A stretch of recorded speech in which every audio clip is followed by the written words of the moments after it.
तो क्वेश्चन है 3.2 कूलम आवेश कितने इलेक्ट्रॉनों द्वारा निर्मित होता है। तो हमने कल पढ़ाया था एक फार्मूला आप सबको, Q बराबर ENE।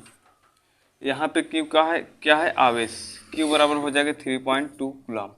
EN की वैल्यू हमको निकालना है, ठीक है। और E का मान पता होता है 1.6 इंटू 10 के पावर -90।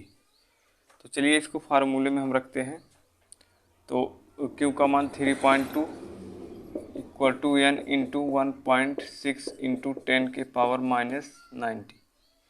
अब यहाँ से N का मान आप लोग निकालेंगे 3.2 अपॉन 1.6 इंटू 10 के पावर -90। तो यहाँ से N बराबर 3.2 अपॉन 1.6, ये वाला पार्ट ऊपर चला जाएगा तो प्लस हो जाएगा 10 की पावर 90। अब यहाँ से दशमलव दशमलव कैंसिल हो जाएगा, क्या हो जाएगा 32 अपॉन 16 इंटू 10 के पावर -90। अब यहाँ से 16 टू जा 32, तो क्या हो जाएगा, ये 2 टाइम्स में कैंसिल हो जाएगा। तो यहाँ से N बराबर 2 इंटू 10 के पावर 90, ये नंबर ऑफ इलेक्ट्रॉन्स हो जाएंगे, ठीक है। एक क्वेश्चन और लिखो, यदि Q का मान, ठीक है, इसको नोट कर लिए हो। चलो दूसरा क्वेश्चन हम बताते हैं।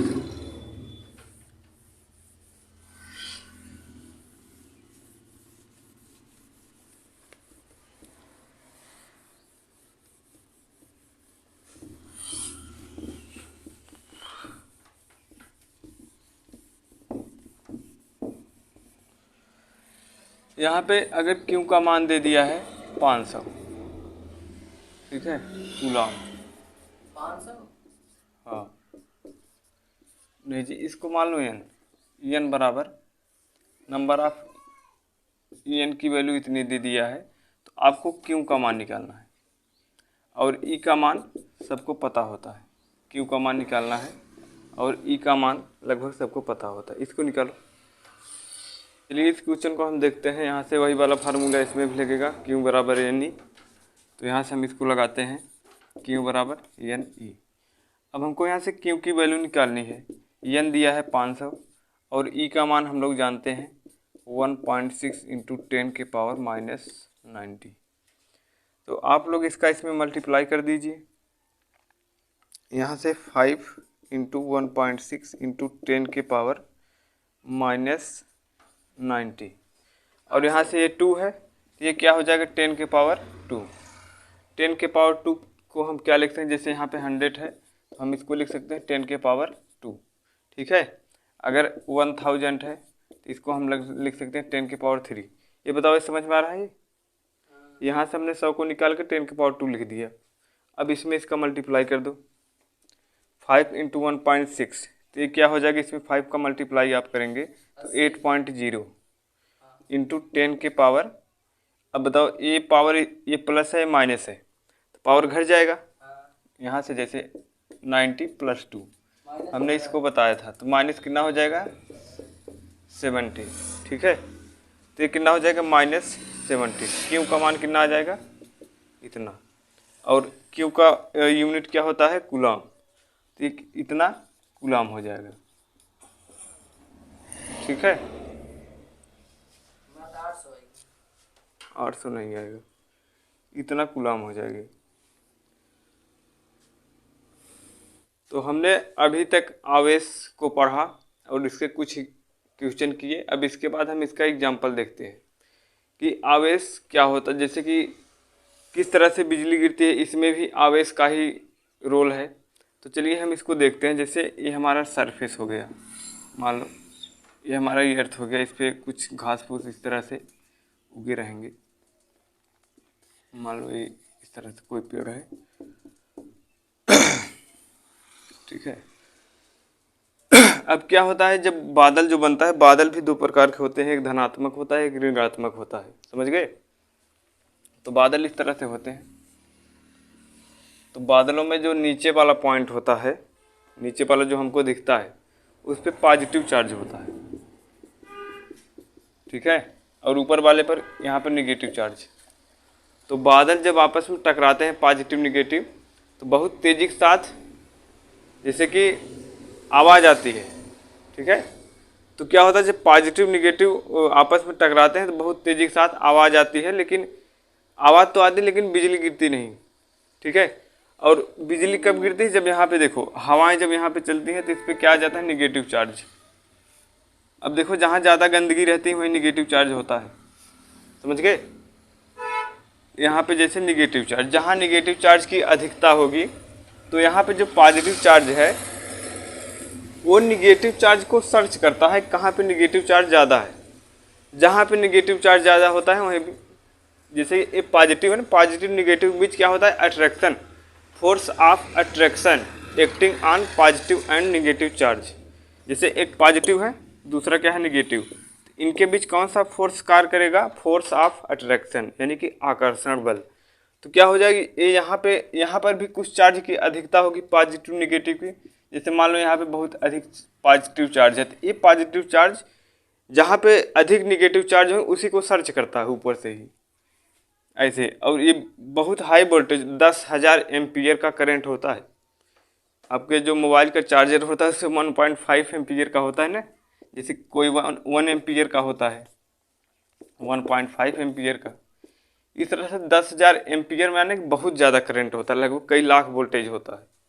तो यहाँ से ये negative charge positive charge negative charge को सर्च करते करते करते करते यहाँ आता है, धड़ाम से गिर जाता है। जैसे ही ये आता है तो इनके बीच ये निगेटिव चार्ज ये पॉजिटिव चार्ज, जब पॉजिटिव निगेटिव आपस में टकराते हैं ना तो बहुत तेज जैसे कि आवाज़ आती है और कई लाख वोल्टेज करंट उत्पन्न होता है। तो आसपास के लोग जो यहाँ पे रहते हैं ना तो एकदम जल जाते हैं।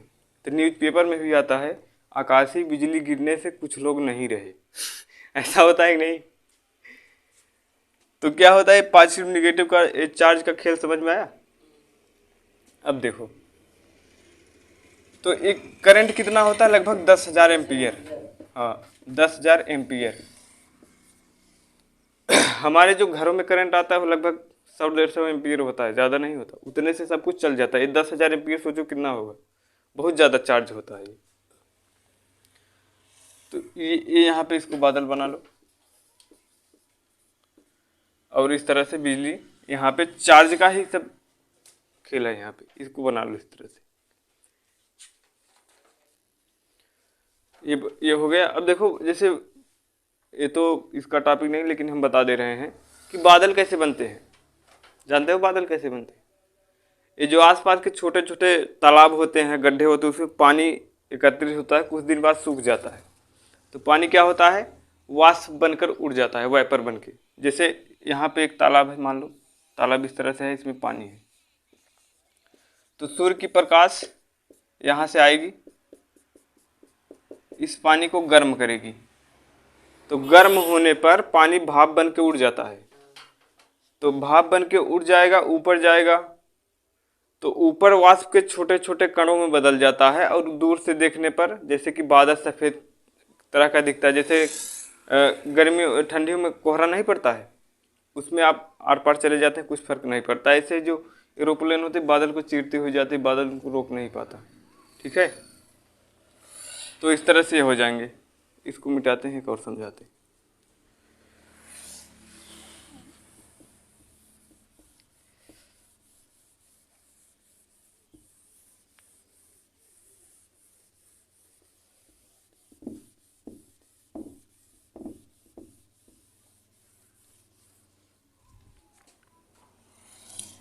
कितना भी ज़्यादा करंट हो अगर पृथ्वी पर वो आ जाएगा ना तो वो निगेटिव हो जाता, पूरा न्यूट्रल हो जाता है। जैसे जो मंदिर बनते हैं, भगवान के मंदिर इस तरह से बनते हैं, तो इस मंदिर पर आप लोग देखेंगे एक त्रिशूल बना होता है ऐसे। ऐसा क्यों होता है बताओ? मंदिर बनता है रक्षा करने के लिए ना। तो ये क्या होता है, 3 सोल, इसके 3 सोल होते हैं, इसलिए इसको त्रिशूल बोला जाता है। अब देखो जैसे आकाशीय बिजली गिरती है जब, तो सबसे पहले जो ऊपर होगा उसी से टकराएगा। तो आकाशीय बिजली जब गिरती है ना तो इसी से टकरा जाती है, इससे ये 3 सोलों में टकरा जाती है और ये इसका पिलर आके यहाँ से अर्थ में चला जाता है। तो अर्थ इस बिजली को क्या करती थी, न्यूट्रल कर देती है। यानी कि कई लाख वोल्टेज करंट आया यहाँ से, बिजली गिरी इस पे, तो धीरे धीरे यहाँ पे आया, न्यूट्रल हो गया, यानी कि उसका पूरा जो पावर है पूरी ख़त्म हो गई। तो इसीलिए यहाँ पे बनाया जाता है त्रिशूल मंदिरों पर। अब जो सबसे ज़्यादा मंदिर होंगे उसमें ज़्यादा शक्ति होगी, ऐसा बोला जाता है क्या, कि वहाँ का मंदिर बहुत भारी है। तो जितना बड़ा मंदिर है उतने दूर के एरिया को कवर करेगा। यानी कि अगर इतना बड़ा मंदिर है तो मान लो यहाँ तक जो गांव बसे हैं इस तरह से, मान लो ये पूरा गांव, ये पूरा यहाँ तक पूरा करंट नहीं गिरने देगा ये। तो बताओ रक्षा किया कि नहीं हमारा ये, बोलो रक्षा किया ना, इसीलिए मंदिर बनते हैं। और बाकी सब लोग पूजा पाठ करते हैं तो होता ही है। और जब छोटे मंदिर बनेंगे जैसे इस तरह से, जिससे ये महत्व दिया जाता है कि नहीं कि बड़ा मंदिर है, मंदिर बनाओ और उस पर एक त्रिशूल लगा दो। छोटा मंदिर है तो कम शक्ति है, शक्ति यहीं से देखी जाती है कि कितने चार्ज को रोक रहा है, कितने जो इलेक्ट्रिक है उसको रोक रहा है ये। अब इस पे एक इस तरह से त्रिशूल लग जाता है।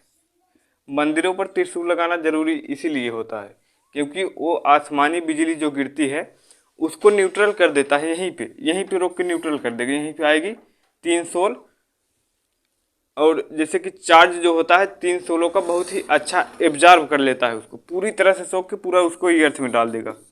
चलो जाओ तुम्हारा खेल खत्म, ठीक है। तो ये इसका है रोल। तो चार्ज के यही 2 एग्जाम्पल थे, हमने आपको समझा दिए। हम आशा करते हैं कि आपको समझ में आया होगा, ठीक है। इसको भी बना लो।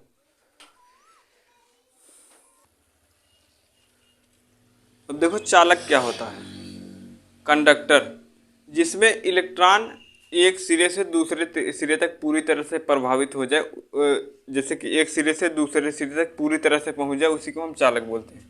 जैसे मान लो एक कोई है, मान लो ये लोहे की रॉड है, ठीक है। तो इसमें हमने इधर से करंट को फ्लो किया, ठीक है। इसमें मान लो हमने एक तार लगा दिया, इधर से हमने करंट को फ्लो किया और इसमें इस तरह से इलेक्ट्रॉन चलना शुरू किए। भाई अगर कोई किसी तार में करंट फ्लो हो रही है, इसका मतलब उसमें इलेक्ट्रॉन है। इलेक्ट्रॉन एक जगह से दूसरे जगह तक जाते हैं तभी तो करंट फ्लो करता है। तो मान लो यहाँ से करंट यहाँ तक पहुँच गया, पूरा इलेक्ट्रॉन यहाँ तक पहुँच गए, तो यहाँ भी बाहर अगर तार आप लगाएंगे इस तरह से तो बाहर चले जाएंगे, दूसरे जहाँ आप ले जाना चाहते हैं चले जाएँ। तो क्या हो जाए, कंडक्टर। अगर किसी भी वस्तु में इलेक्ट्रॉन का फ्लो होता है, यानी कि इलेक्ट्रिक एक सिरे से दूसरे सिरे तक अगर जाती है तो उसमें वो क्या है, कंडक्टर है, यानी कि चालक। Current flow on one side to other side is called conductor, ठीक है। जिसमें एक सिरे से दूसरे सिरे तक इलेक्ट्रॉन करंट पूरी तरह से फ्लो करे, यानी कि एक जगह से दूसरी जगह तक जो इलेक्ट्रॉन का स्थानांतरण हो जाए, उसी को हम क्या बोलते हैं, कंडक्टर, ठीक है। इसको लिख लो। अब देखो सबसे अच्छा कंडक्टर कौन है, सबसे अच्छा चालक कौन है, किसमें करंट का ज़्यादा फ्लो होगा। और सबसे अच्छा कंडक्टर एक तो चांदी का तार होता है। मान लो चांदी का तार है, ठीक है। यहाँ हमने अगर 10 एम्पियर करंट को फ्लो किया तो इधर भी कितना एम्पियर का करंट आएगा, 10 एम्पियर। मान लो ये सिल्वर का तार है, तो सिल्वर का तार ऐसा होता है कि 100%, यहाँ से अगर आप 100% दे रहे हैं तो यहाँ भी इनपुट अगर 100% है तो आउटपुट भी कितना होगा, 100%, ठीक है। चांदी का तार एक भी % करंट को खाता नहीं है। और इसके बाद आता है कॉपर का तार। कॉपर का तार इस तरह से हो, जैसे मान लो ये तार है कॉपर का, इसमें अगर आप यहाँ से 100% करंट को दे रहे हैं तो इनपुट में आएगा 98%, ठीक है। 98 या 97 इतना % देता है इनपुट इसका 100%, आउटपुट कितना हो जाएगा, 98%। इसके बाद आता है एल्युमिनियम का तार, ठीक है। एल्युमिनियम के तार में क्या होगा, अगर आप यहाँ से 100% देते हैं तो यहाँ पे आने के बाद क्या हो जाएगा, 94 या 95%। इसके बाद आता है लोहे का तार, आयरन। मान लो इस तरह से आयरन है, 100% आपने करंट को इसको दिया, इधर आने के बाद हो जाएगा 90%। ठीक है, तो आपको ये समझ में आ कि कौन सा तार अच्छा कंडक्टर है, सिल्वर का। और सिल्वर बहुत महंगा होता है। अगर आप सिल्वर का की वायरिंग घर में करवाएंगे तो वायरमैन आएगा, तार ही काट के लेकर चला जाएगा। बहुत महंगा होता है सिल्वर।